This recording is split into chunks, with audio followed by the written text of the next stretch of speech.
Hey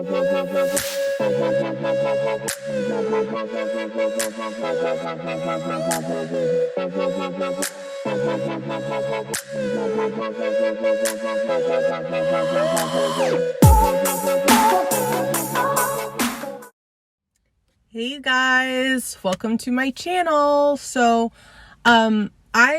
this is really random video, but I literally keep getting people asking me like, how do I set intention? What does that even mean? What does setting intention even mean? Okay, because anybody that knows me, if you follow me on Facebook, Instagram, wherever, you guys know I'm like a manifesting, I'm obsessed. Okay, I manifest everything I do, everything I have, I manifest it. And I think the more that, now that I have these candles out on my site and on my shop, which you can see at my website, erlindainniss.net, people are like, okay, what is this manifesting? What is this set intention? Like, what do I do? Like, what does that even mean? Okay, so I just want to make a quick video talking about this, because as I'm thinking about it in my head, I just kind of want to say it. And it seems quick, but at the same time, when I'm thinking about it, it's elaborate, and I guess it could be a little different in how everyone does it. Now, and I'm not going to really talk about the magical, part of manifestation or setting intentions, but more of the process in the actual intention setting, and how that also can be a spiritual or magical process on its own. Okay, so first thing that I do is I like to, if I know, and I always do this at nighttime, but if I'm doing any manifestation work or anything like that, I always do at night. So I take a shower, okay, and I just soap up and I scrub all the energy away. And I do readings all day long, so it's super important for me that my energy is clear and clean. I get rid of any excess energy that I have that may or may not be mine, or any negative energy as well, and release and just reground myself. Now, after I scrub myself and rinse off, I run a bath. Okay, yes, I take a shower and a bath at the same time. Okay, so I run a bath, and at the same time too, I have sage going. Palo Santo is usually, it's like the whole bathroom is full of it. Okay, I love it. I love the smell. And as I'm showering and rinsing off, all this energy, that Palo Santo and Sage 2 helps me get more into a meditation state, which is what I do when I run the bath, and I sit in the bath and I meditate and I start visualizing. Now, you guys know visualization is one of the biggest things for manifestation, okay? And when I visualize and I'm meditating and I'm visualizing these things, I'm also creating the feeling that I already have it. Okay.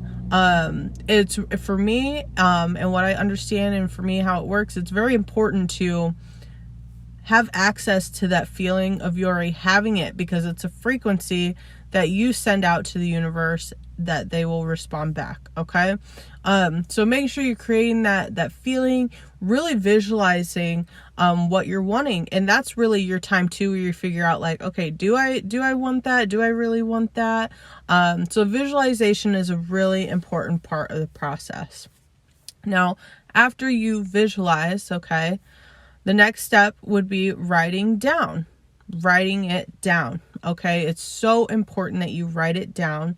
And then also after your visualization, you kind of know how specific you want it to be. I am very specific when it comes to my manifestations, down to time frames, amounts, things like that. I like to manifest quickly, and I like to, if I manifest something, I want it quickly, and I want to get it done, and I want it to manifest fully and not partially. So I get very, very detailed when I'm writing out my intentions. And you want to write it out in ink. I always write in permanent marker or ink. If it's like for love or something, you can use red pen. If it's money, you can use green pen. But always in ink, because then that way, like, you don't want to use a pencil or something like that can just like easily erase. Okay. So I write all that out. And that's basically like your contract with the universe of what you're wanting. Okay. And then I sign it, and I always put my birth date. I don't put the actual date. I always put my birth date. Some people do it differently there. And again, like there's so many different ways of setting intention, but people always ask me how I specifically do it. So I'm just sharing how I do it, but there's many, many ways that you can go about setting your intention. But it's basically your contract with the universe, and you're writing in the sense that you already have it. Okay. Now, I know that this is something like people are like, oh, you write it, like you can write it out 500 times, or like, I remember years ago, I would do a 5x55, but it's like where you have 5 things and you write it out 5 times each, 55 times, whatever. But like, I just don't find that to be as effective for me than this process. Okay. So once I write it out and I'm done, I tuck it away and I leave it the fuck alone. Okay. You don't want to like sit there and write this, visualize it. And you don't want to harp so much on, oh my gosh, like I'm looking for it. Like you're looking for it to happen. Okay. Instead of just allowing it to happen.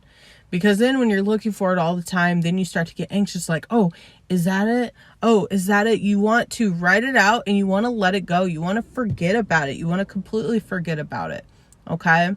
Because if you put stress or anxiety, or I don't want to say being thirsty for it, but if you get too worked up about it and you're thinking about it too much, you're just going to attract being worked up and stressed out about it. Okay. And then you're just going to be not letting energy flow freely and allowing the universe to co-create with you. Okay. So you just want to let it go after you're writing it out. Okay. And again, make sure you're very specific. I think that's very important too. Sometimes I put it underneath my pillow. Sometimes I have like I guess you'd say like altar space, just a sacred space where I kind of do my manifestation work all the time, continuously, always in the same spot. That's where I make, my candles and things like that for you guys on my site, like just kind of my magical space, and that's where I go and I write that out and I set it there.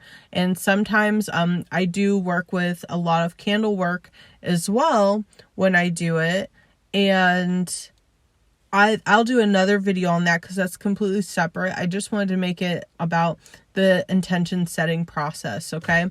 So just make sure, again, energy's clear. Okay. Clean, grounded. You don't have to follow exactly this way, but I just wanted to share how I did it because so many people asked how I did it. Okay. If you guys have any questions, please feel free to leave any questions in the comments at all.